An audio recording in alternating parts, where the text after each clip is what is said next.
Hi friends, I am Tilak. You're watching Tech Made Be Unique, and today we are going to see how to create a halo or stoke text effect on your Canva like this. And if you are new to this channel, make sure to click on subscribe button below. We just quickly move on to the video.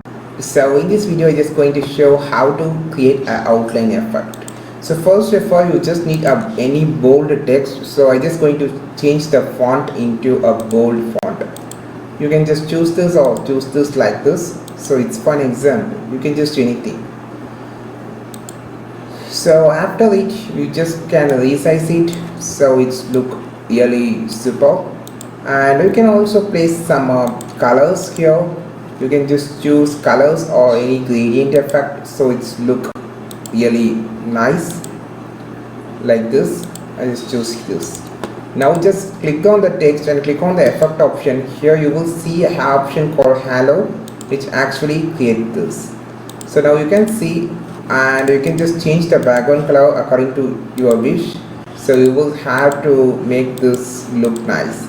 So you can just change the text color so which actually suit for the thing. You can choose white color, orange, whatever color which actually choose for the background theme.